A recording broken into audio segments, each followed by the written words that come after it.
Good morning student. आज हम लोग इस वीडियो लेक्चर में नॉन रैंडम सैम्पलिंग का मतलब क्या है कि जब हम लोग डाटा कलेक्शंस करते हैं तो डाटा कलेक्शंस करने में एक मेथड आता है सैम्पलिंग मेथड। उस सैम्पलिंग मेथड को टू पार्ट में डिवाइड किया था। पहले को क्या बोलते थे, रैंडम सैम्पलिंग, और दूसरे को नॉन रैंडम सैम्पलिंग बोलते थे। जो फर्स्ट रैंडम सैम्पलिंग था वो टू मेथड से था, जिसको हमने लास्ट वीडियो लेक्चर में पढ़ा था। आज की इस वीडियो लेक्चर में हम non random sampling of data collections के बारे में पढ़ेंगे और उसके जो 5 पार्ट होते हैं वो उसको 1 बाय 1 देखेंगे। तो हम लोग स्टार्ट करते हैं। सबसे पहले जो डाटा कलेक्शंस है उसमें जो मेथड है जिसको हम बोलते हैं नॉन रैंडम सैम्पलिंग। तो these are the 5 types of non random sampling. पहला purpose sampling, stratified sampling, systematic sampling, quota sampling, convenience sampling.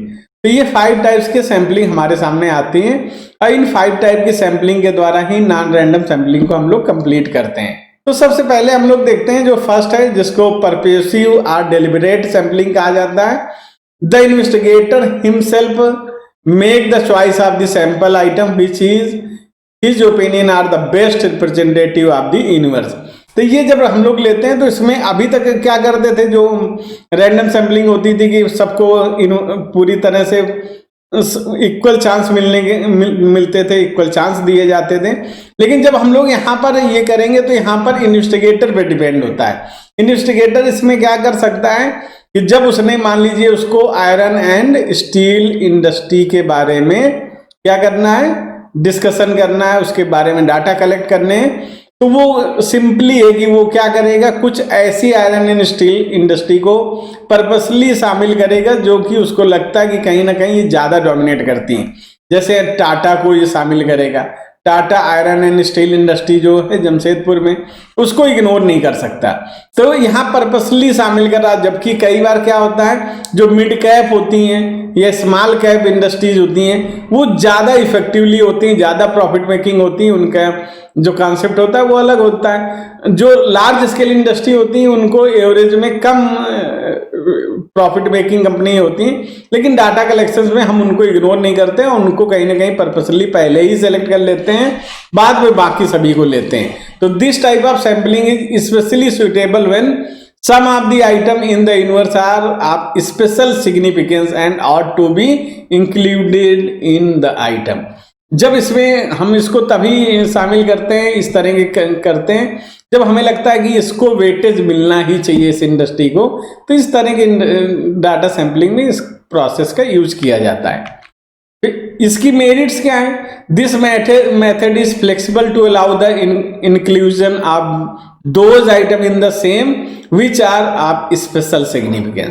तो उनको ये स्पेशली शामिल करता है जिसको स्पेशली सोचता है। ऐसे सिलेक्शन ऑफ आइटम्स या selection of teams can be deliberately turn to the purpose of the study. तो कई बार डेलिबरेटली उसको चेंज कर लिया जाता है, उसको देख लिया जाता है, जिससे स्टडी को कहीं ना कहीं अफेक्ट करता है। It is very simple technique of selection of the sample item. इस सैंपल आइटम को सिलेक्ट करने की बड़ी सिंपल सी टेक्निक है और इसमें किसी भी तरह से कोई प्रॉब्लम फेस नहीं आती। इसकी डिमेरिट्स भी हैं कि there is a possibility of personal bias in the selection of item, क्योंकि इसमें कई बार पर्सनल बायस होने के चांसेस बहुत ज़्यादा होते हैं, क्योंकि हमारे ऊपर इन्वेस्टिगेटर के ऊपर पूरी तरह से डिपेंड है कि कौन से आइटम को सिलेक्ट करे, कौन से आइटम को न सिलेक्ट करे। तो जब वो उसके ऊपर डिपेंड होगा तो कई बार उससे जो रिलेटेड होंगे उनको ज़्यादा फोकस करेगा, because of possibilities of personal bias relatively of the result become doubtful. तो कई बार रिजल्ट डाउटफुल होता है क्योंकि हमने उनको शामिल कर लिया, पता नहीं उनकी परफॉर्म कैसी कर रहे हैं, हमने पूरी तरह से रिलायबल होकर वर्क नहीं किया है। फिर स्ट्रेटिफाइड और मिक्स्ड सैंपलिंग होता है। This method of sampling is generally adopted when population consist of different groups with different characteristics. तो इस मेथड का यूज किया जाता है। According to this method of sampling population is divided into different strata having different characteristics and some of the items are selected from each strata so that the entire population get represented। तो यहाँ पर क्या करते हैं कि एक अलग तरह का कॉन्सेप्ट है। एक एग्जांपल हम ले लेते हैं कि एक स्कूल है, स्कूल में हम क्लास 12 को यहाँ पर शामिल करते हैं। तो 12 में क्या हो सकता है, सबसे पहले मैथ ग्रुप हो सकता है, कॉमर्स ग्रुप हो सकता है, बायो ग्रुप हो सकता है, फिर उसके बाद क्या हो सकता है, ह्यूमैनिटी ग्रुप हो सकता है। जब मैथ ग्रुप में उस स्कूल में क्या है 200 स्टूडेंट हैं, कॉमर्स में 150 हैं, बायो में 150 हैं, इसमें 55 हैं। तो अगर हम एक जनरल उसमें देखते तो क्या करते हैं 300 एंड 200 500 555 जो स्टूडेंट बन रहे थे उनमें से रैंडम हम कोई सेलेक्ट कर लेते हैं। तो प्रोबेबिलिटी, क्योंकि 50 ही बच्चे हमें सेलेक्ट करने थे, तो प्रोबेबिलिटी ये होती कि शायद मैथ के ही सबसे ज्यादा आ जाते हैं या कॉमर्स के ही सबसे ज्यादा रहते हैं या फिर एक ही ग्रुप के हो सकते थे। तो ऐसी प्रॉब्लम को खत्म करने के लिए, और इसमें क्या हो जाता है रिप्रेजेंटेशन ही नहीं होता कि मैथ का, कॉमर्स का, ह्यूमैनिटी का और बायोलॉजी का। तो इसके सही से रिप्रेजेंटेशन करने के लिए क्या किया जाता है ऐसे मेथड में कि सबका रेशियो 200 के हिसाब से इसका रेशियो, 150 के हिसाब से इसका, 150 के हिसाब से इसका, 55 के, सबके रेशियो से एक ग्रुप सेलेक्ट कर लिया जाता है। उस ग्रुप से डाटा कलेक्ट किया जाता है, जिससे क्या होता है सभी के रिप्रेजेंटेशन हो जाता है और सभी के थॉट उसमें आ जाते हैं और इसमें किसी भी तरह से ऐसे चांस नहीं होते कि हम एक ही ग्रुप को रिप्रेजेंट कर गए, अदर ग्रुप इसमें छूट गया।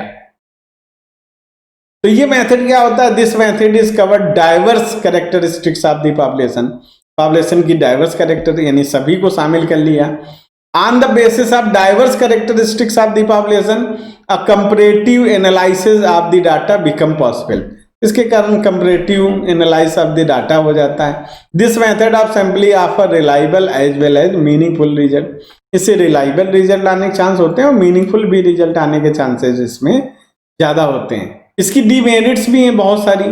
This method is suitable only when there is the complete knowledge about the diverse characteristics of the population. क्योंकि अगर हमें पता नहीं, हमने एक एरिया ले लिया, उसके डाइवर्स हम नहीं जानते कि रिच पुअर कितने हैं, फिर उसके बाद उसमें रिलीजियस बेस से कितने रिलीजन हैं, या फिर उसमें हमने देखा कास्ट बेस से कितना सोसाइटी डिवाइड है, फिर एग्रीकल्चर और यानी ऑक्यूपेशनल स्ट्रक्चर में कितनी। तो सारी बातें अगर हमें नहीं पता तो हम उसको सही से डाटा और सही से उसका डिवीजन नहीं कर पाएंगे। There is the probability of bias at the time of classification of the population in the different strata. अगर जब क्लासिफिकेशन हो रहा अलग अलग उसमें, तब भी इसमें बायस होने के बहुत ज्यादा चांस रहेंगे, क्योंकि सिलेक्ट इन्वेस्टिगेटर को ही करना है। When the size of population is already small it may be difficult to further divide into smaller parts और स्टेटा। पहले से अगर वो संख्या कम है तो फिर और पॉसिबल नहीं है, और टफ है कि कितने पार्ट में इसको डिवाइड करें।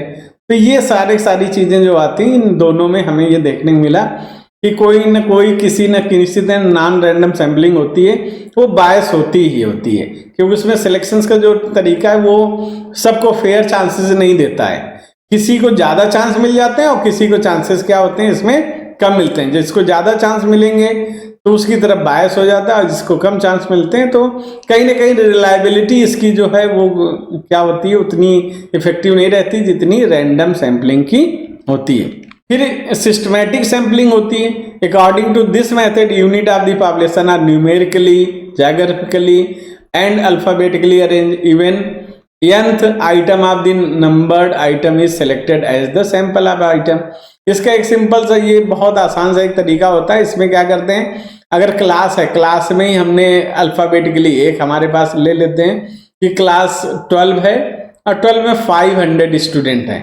तो 500 स्टूडेंट को हम लोग क्या करते हैं अल्फाबेटिकली 1 से लेकर 500 तक अरेंज कर लेते हैं। फिर उसमें डिसाइड करते हैं कि 1 2 3 4 5 6 7 8 9 10 11 इस तरह से ये है। तो उनमें हमने सेलेक्ट किया है हर 4th को हम क्या करेंगे, तो पहले 4th ले लिया, 8 ले लिया, फिर 12 ले लिया, ऐसे करते करते 500 नंबर तक इसको हम लोग लेते हुए चले गए। तो ये जो कॉन्सेप्ट था, इस तरह से जो हम सिलेक्शंस किए थे, उस सिलेक्शंस के कारण क्या होगा कि एक फिक्स पर्सन्स, फिक्स पीपुल्स इसमें इन्वॉल्व होंगे, बाकी सबके सब इसमें बाकी रह जाएंगे। तो ये एक ऐसा मेथड है जिसका हमें यूज करते हैं, लेकिन ये भी कहीं ना कहीं नॉन रैंडम सैंपलिंग में है और इसकी भी कुछ मेरिट्स एंड डिमेरिट्स भी हैं। तो मेरिट्स इसके क्या है? This is a very simple method, sample is easily determined, क्योंकि आसानी से अरेंज कर लिया और फिर nth आइटम उसमें ले लिया। There is a hardly and possibility of personal bias in the this method, इसमें बहुत ज्यादा पर्सनल बायस के चांसेस होते हैं। डीमेरिट्स क्या है कि every item in the population does not get equal chance of being selected because only the first item is selected on the basis of random sampling. If all the items in the population are homogeneous, this method of sampling serves no specific purpose. इसके कारण कोई specific purpose वो सर्व नहीं कर पाता। तो ये भी रहती, क्योंकि हमने जब उसको सिस्टमेटिक अरेंज कर लिया, अल्फाबेटिकल ले लिया, तो कौन सा ग्रुप है, किस तरह के पीपल ज्यादा इन्वॉल्व है, कुछ नहीं पता चलेगा। फिर इसके बाद इसमें आपको क्वेश्चंस करने हैं, ये 5 क्वेश्चंस है। What is meant by purposive और deliberate sampling, define systematic sampling, describe the various method of sampling, how is random sampling better than systematic sampling, distinguish between random sampling and stratified sampling, clearly explaining the two in detail, give example of both, distinguish between random sampling and systematic sampling.